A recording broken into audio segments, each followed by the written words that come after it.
Hi everyone and welcome. It's fantastic that so many of you have signed up to join us for today's webinar about Android smartphones. We've just reached 1 o'clock, so we'll pause for a bit to give everyone a moment to log in. While we're waiting, please let us know in the Q&A area where you're joining from so we can say hi. Myself, I'm in Hastings on the south coast of the UK, and Ling is in Belfast. Yep. I can see lots of you logging in. Pleased you could join us today. Hello from Yorkshire, Pam in sunny Devon. Glad you could make it. And Harrod in sunny Swansea, Borodar. Oh, and we've got Sarah in Ireland. So thanks for dropping by. And Samantha also in Belfast. So yeah, great, lots of you joining us and being active on the Q&A. So just give it a few more moments for a few others to join.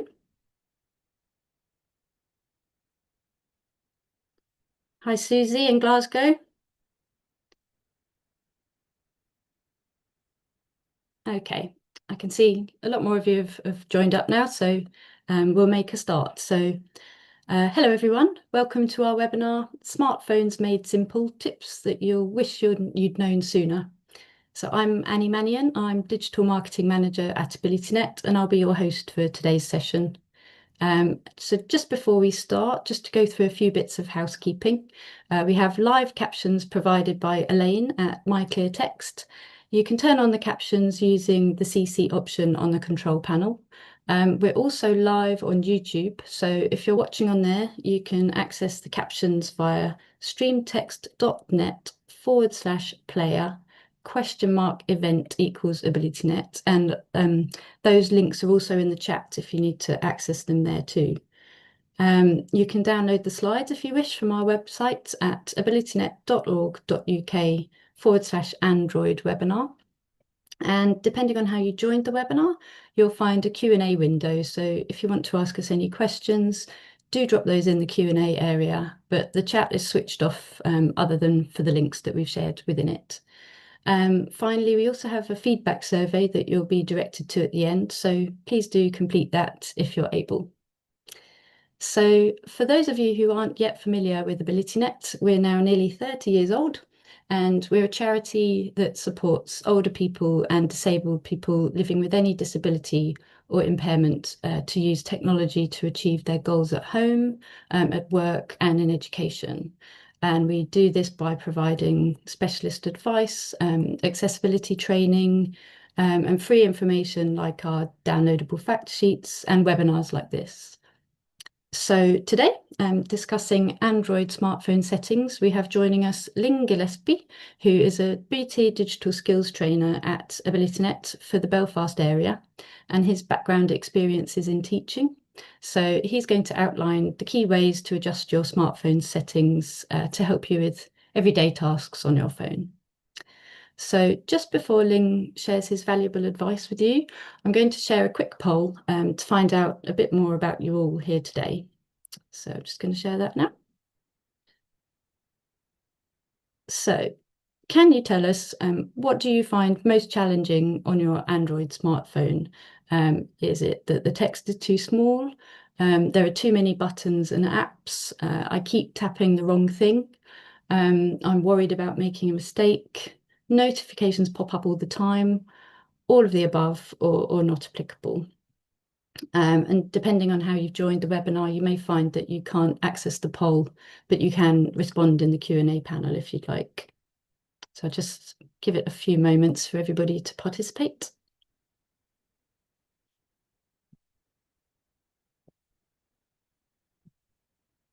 In the meantime, hi to Jill in Milton Keynes, to Francis, Lisa in Kentucky. And just a quick response to Elisa. Yes, the links to the slides. Oh yes, I'll put the links to the slides in a moment into the chat for you. So just a few more moments for everybody to complete the poll?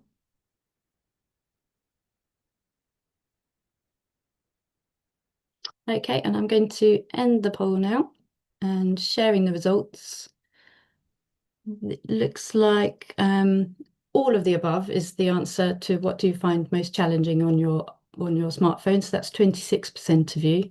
Then joint 15% is the text is too small and notifications pop up all the time. And then there are too many buttons and apps at 10%, alongside I'm worried about making a mistake at 10%. And then 3%, I'm tapping the wrong thing. So thanks for all your responses. Whatever you responded with, we hope you'll be able to at least try one or two new things from the guidance that Ling has to share with you today. And if you don't have an Android smartphone, just to flag that we ran a similar session to this a couple of months ago, and you can access that for Apple iPhones at /Apple iPhone webinar. So just briefly, in addition to sharing digital information sessions like today's smartphone tips, we're helping BT Group to spread the word about the nationwide shift from landline to digital. So if you don't know about it and want to find out more and have questions for the BT team, you can come along to a free upcoming session, All You Need to Know About the UK Landline Switchover, and that's taking place on the 29th of July. You can scan the QR code on screen if you aim your phone's camera at the code and click on the link that appears. Or if you have a QR code scanning app, you can scan with that. Or if you're unsure how to use QR codes, you can visit the link /Digital Voice July to register for free. So that's it from me for now.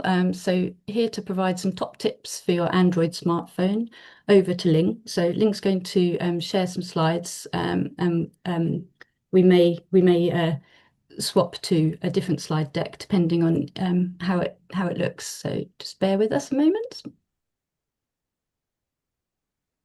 Hi, Annie. Thank you very much. That's very appreciated. I'm going to share the screen and we're going to flick over to screen sharing. Back to there we go.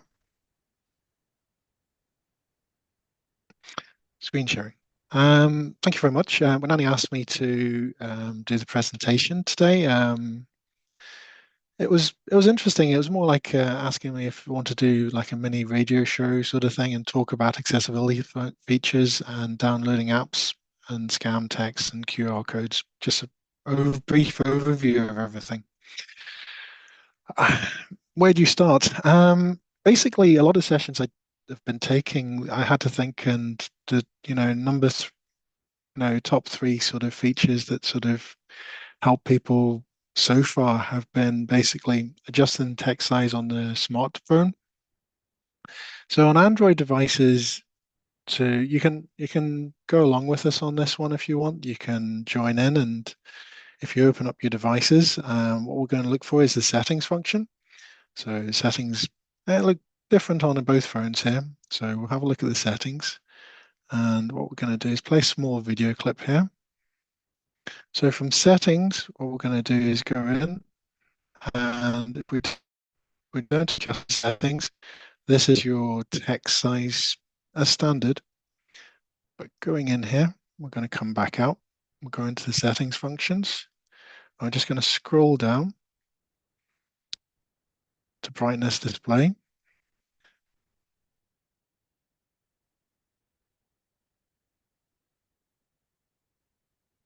Sorry.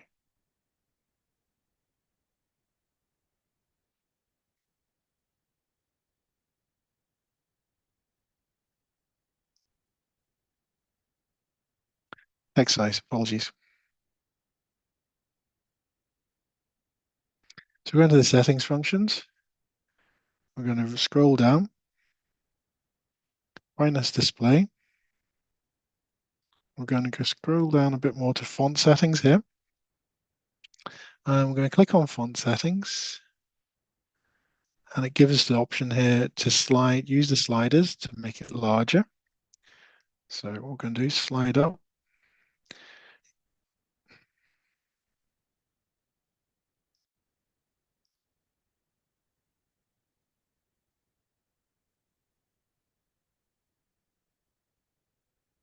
So you can see in the top section, it gives you an example of the text size and increasing in size as we use the sliders towards the larger capital A.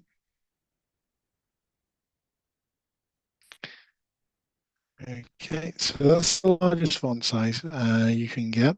To make that sort of a bit more visible in some ways, we can sort of make it a bit more bold. So we can use the adjustment down here for bold, and we can make it a bit thicker, the text. Makes it easier to read. So I'm going to leave it in the middle setting. And you can see that the text has sort of become a wee bit sort of thicker and more bold to be able to read it. And if we go back here to our first example, we go back in, we click on our text message. So click on our text message, apologies. Okay, it made it a lot larger and a lot easier to read. So I'll just scroll back there a wee bit. So this is our final text message. It's larger and bolder and easier to read. And our first one, when we started, was a lot smaller and less defined, shall we say. So that's Android adjusting size of text. That's sort of quite prevalent. That's one of the things that does make a big difference to a lot of people. If you want to go back in and adjust it, you can just do the reverse of that. Go into your settings and then go from there, display. And then you can go back down to font and make it smaller, larger, whichever you choose. Okay, so we're going to flick through to the next one. Next point was magnification. Magnification sort of, your screen tends to be quite small sometimes, and sometimes it's quite handy just to be able to tap on the screen and be able to enlarge certain things. It could be a text, it could be an email, it could be maybe a setting on there to be able to read it. So have a quick look at how to do that as well. So if we go in here, we're going to use the settings function again. So click on settings.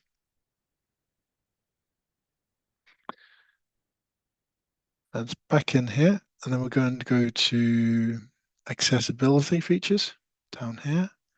And from the accessibility features, we're going to go back into the top section here, the accessibility,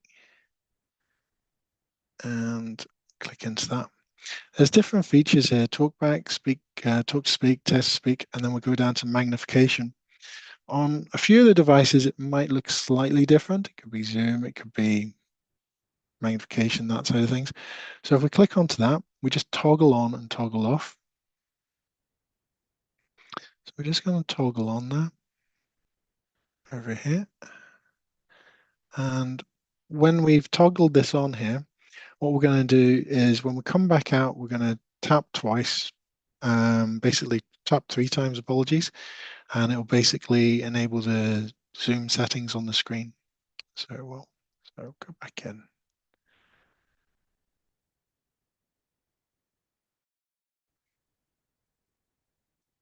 So going back.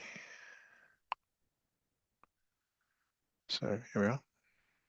So this is our initial text message, which has gone into a message. So we're going to click on that. So we tap it 3 times onto the screen.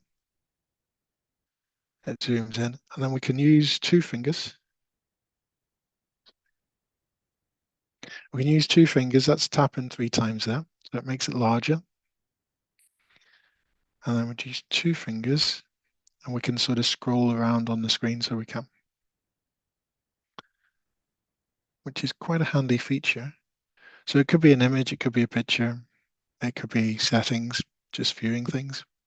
Then we can scroll up and down on that too. So let's go back. Oh. So the next feature we're going to look at here is we're going to go and look at this feature, which is select to speak. Select to speak is quite useful. If you've got a message, you've got an email, you can basically highlight it and it will basically read what is in the text box. So it could be your text message, your email, it could be a web page of some description, and it'll help you read that as well. So just read it out from wherever you click to start. So to enable the select to speak function, again, we'll go back into settings and it's in the accessibility side of things. So we're going to click onto that. So back in, we're going to scroll down to accessibility features. So back in here, I'm going to click on the accessibility one at the top and scroll down to text to speech.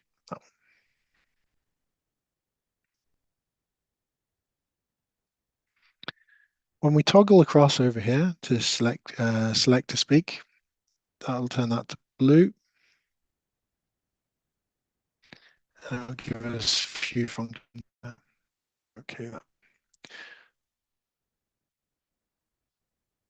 so we'll go back in. We'll turn that on. Click OK. Our box will come up over here, which will be the select to speak box. And we can put our finger onto it and we can move that around to wherever we want on the screen. So we can relocate it, we can move it, and we can adjust it. But whenever we need to ask it to read text, we need to highlight that. And what will happen is you'll get a green box all the way around the screen. So just moving it around a wee bit. So I have opened up a text here, the initial text which was sent, and I'm going to read a wee bit. So what I do is I'll click on the text to speak box. You'll see that outside of the screen, this is the phone screen, it'll go green. And then what you do is you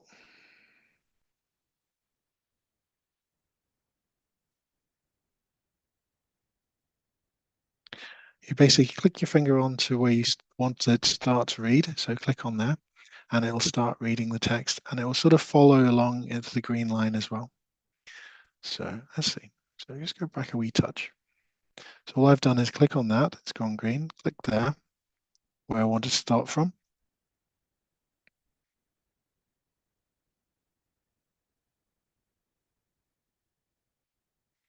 And if you notice down in the bottom there, you can basically, it's got a start and it got a pause and back again. You can use those features to sort of stop it any point, or you can pause it as well, or you can start further down.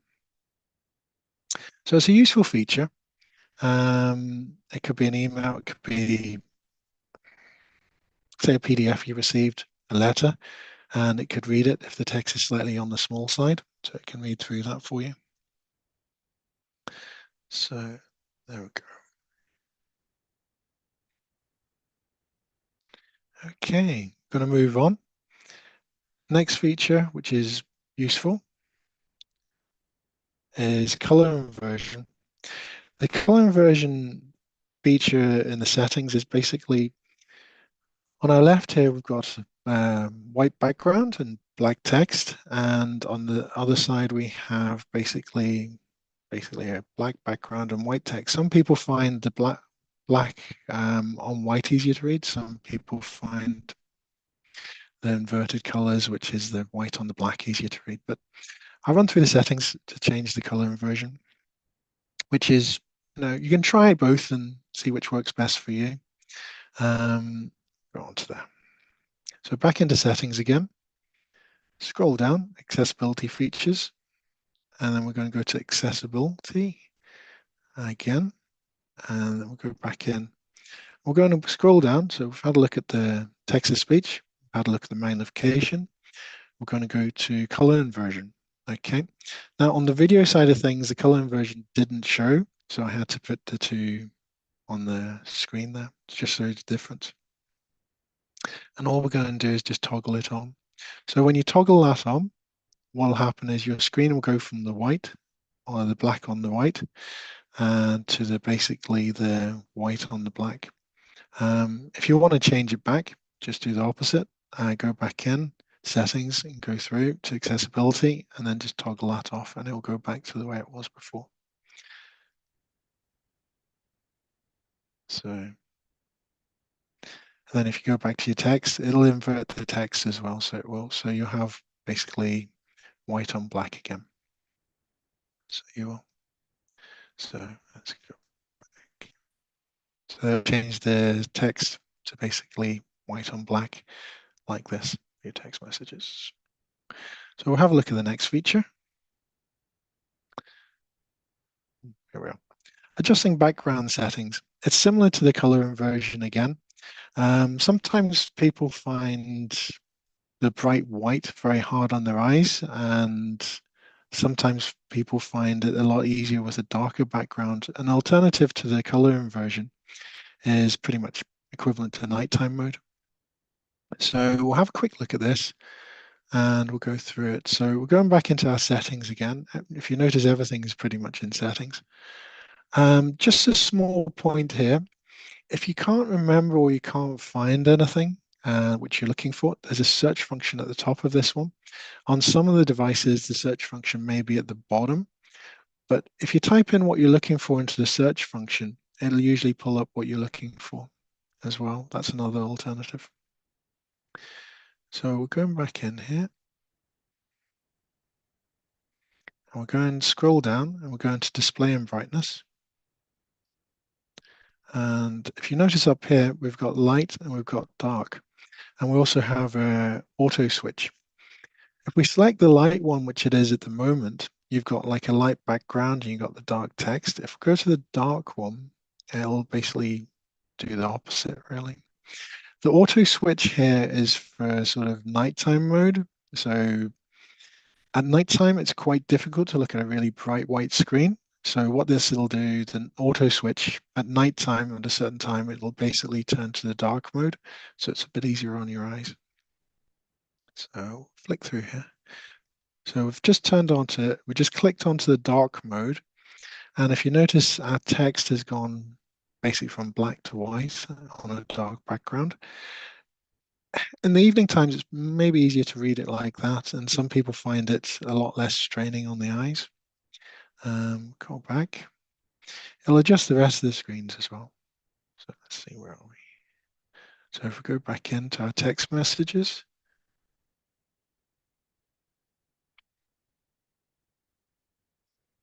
so we'll go back into our text messages. If you notice that the screen has basically gone from white to the dark background and the white text, and that's basically covered all the screens and all the settings as well. So there we go. So that's quite a useful feature. We'll go on to the next one. Downloading apps. We're just going to have a look. To delete an app, we'll just talk about that briefly. What you do is you hold your finger on the button on the app you want to delete, and we'll delete this one here, which is Live Transcribe, and then we'll go and we'll reinstall it onto the device. So go here. So we're going to hold the finger on there. We'll go to uninstall. Going to click OK. So that'll delete the app. And then on our device, we'll go into Google Play Store. Click onto that. Sometimes ads come up to kind of click no. And we're going to go to the search function up here. We're going to type Live Transcribe in, which is the one I've just deleted. Live Transcribe's handy as in it converts text to speech to text. So it's worth looking at. So I'm just going to type it in at the top up here. Live Transcribe. And it will search, and this is the one we're looking for to install. So while it's installing, always download your apps from the Google Play Store or download it from the Apple Store if you have an Apple phone, or the Google Play Store if it's an Android device. Try not to install apps from different sites or Facebook or Instagram and things like that, or from email links. Always go to the genuine store, the authorized store, shall we say, for your device. So while it's installing, that's it. Takes a couple of seconds, depends on the signal. And we'll go back in. And a lot of the apps won't install onto your main screen straight away, so it might be on another page. So if we go through, quick flick through here. So I'll flick through, and it usually comes in on the last page. There it is there. So to move it, we hold our finger on it, and we just pull it across and place it where we want. So we'll just put it back to the beginning. And that is it. And it's all ready to use and ready to go. So that's downloading apps and deleting apps as well. So the next one, which is worth looking at, is scam awareness. Okay, if you receive a scam text, it could be something you don't feel right about, or it feels a bit iffy. Try not to click on the links or reply to it. You can actually forward it onto a number which is 7726, and it's free from mobiles. And then once you report it, it'll go and basically register it on the system, and it will basically register it as a scam text. If by any chance you think you've forwarded on your bank details, or someone has compromised your bank details or have access to it, and even if you just feel they have, or just as peace of mind, contact the bank immediately, basically, whoever you bank with, and just explain to them that your cards may have been compromised or your account may have, and then the bank should basically provide the suitable advice. So we're going from here, scam text. So we've received a text message. It's pinged through. So one message is showing up. So what we're going to do is we're going to click on the text message where it's come through. And this one here is from Cyberto scam text, okay? And a very common one at the minute is basically for parcels and deliveries. And what they'll do is they'll ask you to pay a small amount to receive your parcel. And there'll be a link. If you click on the link, it's not great. It'll take you through, and your details will go, and that's not what to do. So what we're going to do is we're going to basically look at the options. There's the sort of skinny snowman up here, which is the 3 dots. If we click on that, that'll give us the options to block and report as well in there. So we click on that.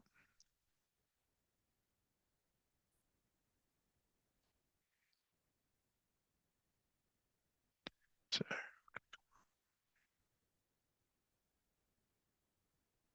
okay. So we've clicked on that, and it would scroll down here to block and report spam, basically, or could report as harmful content. So we can click on either of those two, and then that will stop the person, or that message is coming through from there.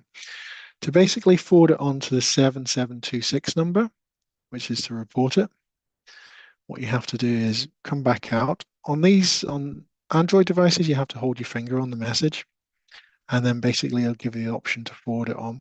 So give a second. So what we're going to do is come out of that,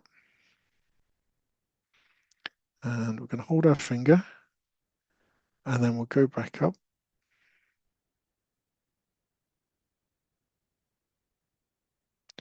And if you notice, when we went back up, the option has changed back up the skinny snowman. It says reply, share, forward, or view. What you can do is you can hit forward.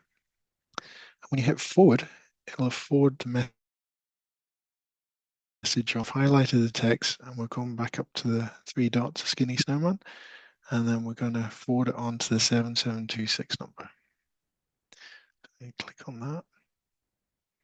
And then what we do is we type in up the top 7726, and let's see.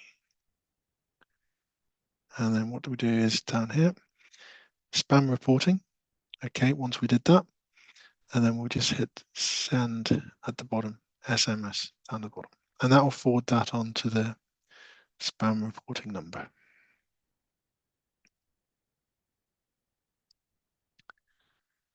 So just to go over that really quick again, you have 2 options. First option was to basically just click on the 3 dots in the top corner, and then we can basically block and report it as spam. We can report it as harmful contents just by clicking on either of those. Or we can hold our finger on it and we can go to the skinny snowman again once it's highlighted. We can forward that onto the 7726 number, and that'll basically type it into the top 7726, and then we just send it, and that'll go to the spam reporting. So that's quite handy as well. So that sort of reduces the chance of other people getting spam text as well. Using QR codes, Annie mentioned the QR code section at the beginning. Here's a QR code. If you're not familiar with QR codes, they're quick response codes basically, and it'll take you to this site. So this one here is for AbilityNet for the BT Group page. So if we click onto here, what we're going to do is we're going to go to our camera. So you can click onto your camera if you wish. And if you hold your camera up to the screen, so what I've done is hold the camera up to the screen here, and we'll just fill the screen with that. But on this device here, there's a code, the barcode reader in the top corner up here, if you notice, it's like a square bracket. Basically looks like a QR code. And if we click onto that, that'll take us to the bar reader. Some devices will just automatically read it and a white bar come up or yellow bar, and it'll tell you where it's going. Always check where it's going if you can do. Unfortunately, this one just takes you straight through once it scans it. So that's it scanning it there. So that's it scanning. And what it'll do is it'll take us through to the site. So digital skills for training for older people. This is the AbilityNet page. Up the top, that's the bar, which gives you the address and where you've gone. And this is the AbilityNet digital training skills for older people and disability adults. So this is what's been happening to date. So covering areas, it's worth having a look at. So it is. Then it goes on to, you can scroll down, you can request a training session. It could be a one-to-one or an individual session. You can just click on those. And then it gives you lots of fantastic feedback there. If you go back through, which we've received for digital training for group sessions. And that's the number we can call if we'd like to go on. So I'll go. Annie, did you want to? Annie's back. Yep. Thank you so much, Ling. So many useful features and tips covered. If you'd like to get in touch with the digital skills team, there's some contact information that was just on screen. I think Kelly's going Oh, to yeah, share in the Kelly's taking background. over. Yeah. Yeah. So you can get in contact at /BT Digital Skills. You can also contact us at digitalskills@abilitynet.org.uk or call us on 0300 180 0028. And I'll be sharing some other contact information later as well. So just we'll aim to cover your questions that have come through during the Q&As at a section towards the end. And just a quick reminder, you can access the slides with all the links we're discussing via our webinar page at /Android webinar. And the recording will be added to the page after this broadcast. So we've seen a couple of comments come through about the text size of the videos. So yeah, apologies about that. And you should be able to zoom in on the recording and also on the slides themselves when you receive those in a few days' time. So just to highlight so a selection of useful resources on the AbilityNet website, including our site My Computer My Way, which provides how-to step-by-step guides on lots of devices, including Android smartphones. So do check that out at mcmw.abilitynet.org.uk. And we also have a range of downloadable fact sheets and other tech resources on our website at /fact sheets. And there's a tip on there about updating your digital device, which might have some useful information on there for you. And then as part of our BT Group and AbilityNet's partnership to help older people and disabled adults boost their digital skills, you might have seen in the press we teamed up with Gavin and Stacey TV star Melanie Walters to help older people stay safer online.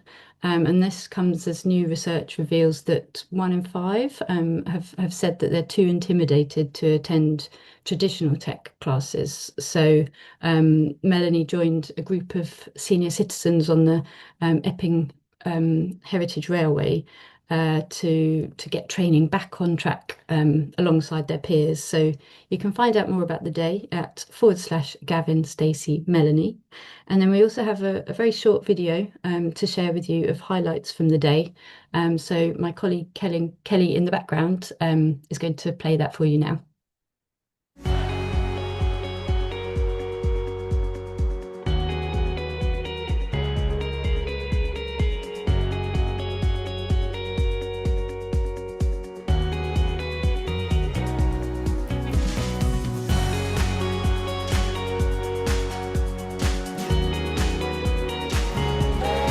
Last year, I was targeted by scammers. I had an email from my bank, but I thought, I don't know, this doesn't seem right. So I'll go to the bank, and I sat there and they said, no, it's a scam. And that took me by surprise, and it made me feel angry, actually, and a bit cross. And you'll be surprised that so many more people, things will have happened to them. So you're not alone. Digital confidence is such an important part of staying safe online, because it's often not a lack of knowledge that holds people back, but it's a lack of confidence. Together, BT and AbilityNet are building confidence without judgment.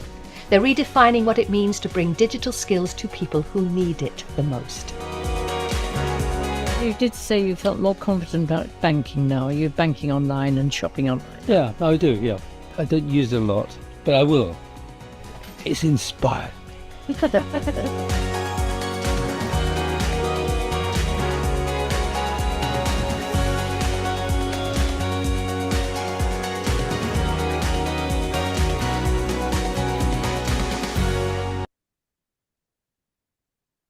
Thanks, Kelly. So yeah, you can see lots of the great things going on with the BT Group and AbilityNet partnership, and that also includes, in addition to sessions like today's Android webinar, we also offer free in-person digital skills sessions. So Ling shares some of those in the Belfast area, and we've also expanded to cover a broader set of areas across the UK. So do check out if your region is covered and register at /BT Digital Skills. You can explore the sessions that we offer online or ask for training on topics including social media, booking a GP appointment, online banking. And if you're not in the areas outlined, do give us a call on 0300 180 0028 and we can hook you up with one of our AbilityNet tech volunteers. So all of this information will be shared with you in the follow-up email. And we have also a range of bite-sized learning videos on our YouTube playlist. So that includes things like using QR codes, as we've discussed, and also introduction to AI and explainer videos on things like apps, including Ringo. And we've got loads more to come. So yeah, do check that out. So I'm sure you've all got a lot of questions you'd like to ask Ling, and I can see a few that have cropped up already. So do pop your questions in the Q&A window and we'll answer as many as we can before the end of the session. So Ling, if I can just come back to you. Hey, Annie. Hiya. So we've had a question that came through earlier about changing the text size on your smartphone. Would that also change the text on, Susie has mentioned WhatsApp messages, but I guess it's a sort of similar question for other apps that you might be accessing, or do you need to change the text size separately on those? Annie, I just noticed Susie's message there, and while we're talking there, I was flicking through the phone just to check, just down there. And by changing the font size, it will change the font size in everything pretty much, including WhatsApp. So I did had a quick check there. And also the bold features is also as well as black background and things that will also change it in WhatsApp too. Okay, Yeah. fantastic. So that's thank you yeah. very much, Susie. Um, And then a couple of questions from Carintha. I hope I'm pronouncing that correctly, but apologies if I haven't.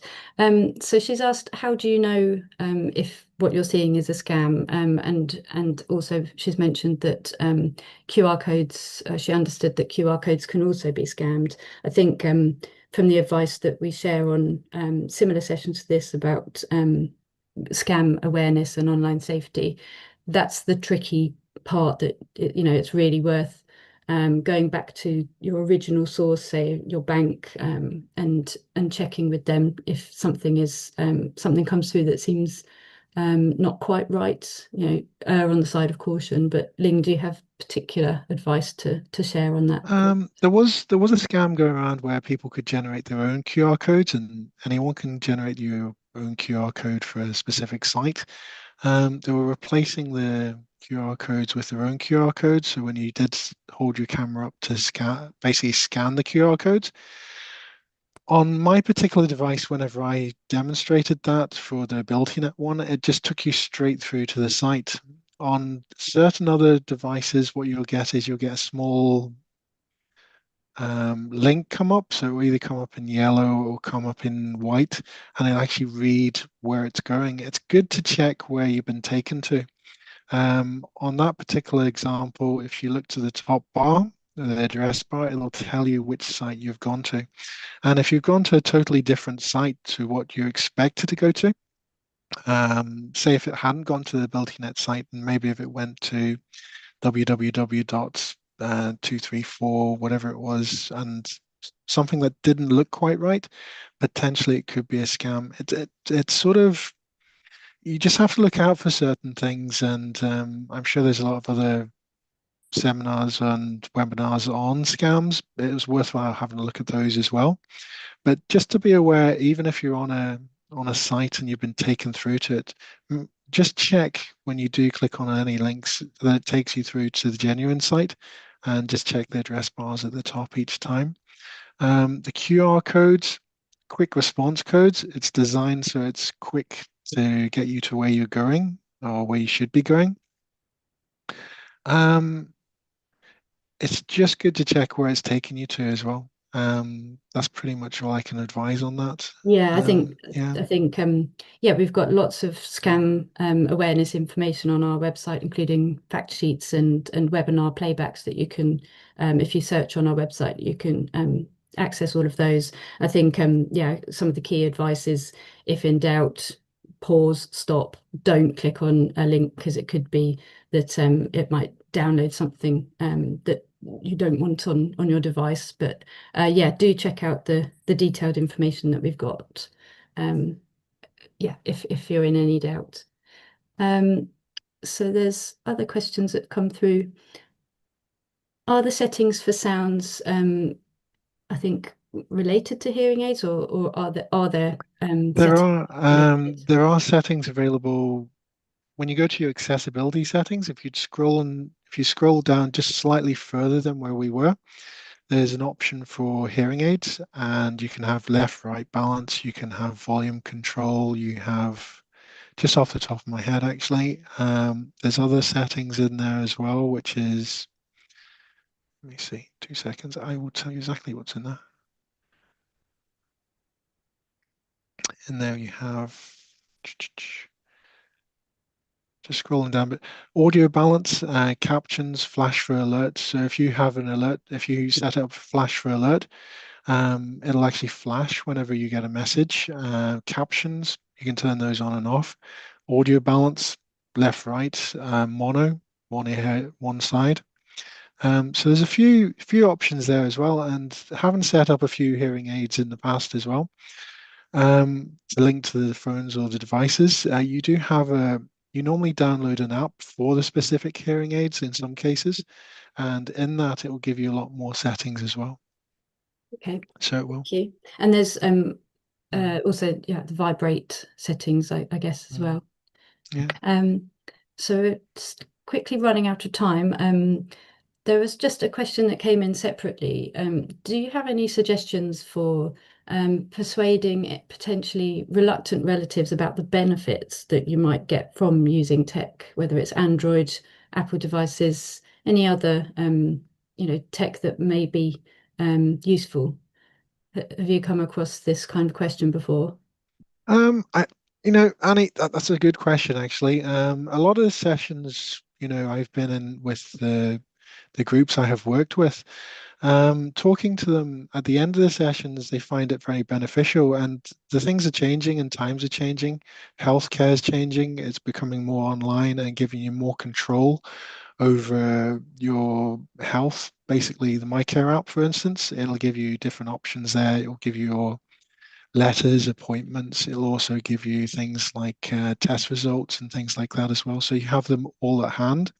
You've got proxy access, you've got patient access again, which is your GP. Mm-hmm. So if you're doing repeat prescriptions, you have access, and online banking as well. Online banking has got good features where you can freeze cards if you're not using them, so no one can use those. You can check if money's going in and out, it'll send you alerts. You can contact the bank through your app as well. You can check your balance pretty much instantly as well. So instead of having to wait to the end of the month. I know a lot of the groups I was working with as well had a look at the Libby app as well, which is very good. So you can do audiobooks and look at the newspapers and bits and pieces on that too. But there's lots of things and features. And when you talk to the groups, they all use it for photography, funny enough. They all take photos and they have thousands of photos on the device. And that, just even looking to a search, they're able to locate Christmas photos, holiday photos, things like that. So there's good memories on there as well. So there Mm-hmm. are benefits to the devices, yeah. And Yeah. communication, obviously, with people abroad. I don't know, they've got relatives all over the world and they can contact them and chat, video chat, things like that as well. Yeah, definitely. Yeah, that's a great positive list. And I think we've got some sessions planned for later this year about how you can use devices for entertainment. So, accessing streaming services and looking through your photos and seeing how you can categorize them or search for something you're trying to get hold of from the archive. So yeah, thank you so much, Ling. And thank you everybody for all your questions and energy. I think it's time to wrap up now. So thank you, Ling, Elaine, also with My Clear Text doing the captions in the background, and also to my colleague Kelly being tech support also in the background. Finally, I mentioned there's some more contact information about how AbilityNet can help you at home and online. So you can contact us at abilitynet.org.uk, and our helpline is 0300 180 0028. And you can, if you're inspired by today's session and you'd like to become an AbilityNet volunteer in your area, you can find out more at /volunteer. And June is Volunteers Week, so it's a great time to be thinking ahead to doing something like that. Also, just to mention, if you're here from an organisation, we also run online training sessions about digital accessibility and inclusion. So you can find out more at /training. And if you use AbilityNet Webinar 10 when booking, you can save 10% on all our courses. And then also, we've got coming up the Tech for Good Awards 2026. And they return this July to celebrate people and organisations using tech to make the world a better place. So entry is free and it's open until the 1st of May. And this year's categories reflect the many ways that technology can be used for good. So that's potentially artificial intelligence and also climate action. And we do have a Young Pioneer Award. So possibly if you know any grandchildren or young people who might have some bright tech ideas to share, please do encourage them to check it out and take part. So you can find out more at www.tech4, that's the new numeral for goodawards.com. And then finally, you can sign up to our newsletter to learn about the next free webinars at /webinars. And the next one, as I mentioned, is on the 29th of July about the UK landline switchover, and that's at /Digital Voice July. And we'll be announcing some other sessions before then too. So yeah, I hope you can join us for those. And thank you so much to everyone who's joined us and everyone who's participated. And please do complete the feedback form that you'll be directed to at the end. Thanks, everyone. Bye.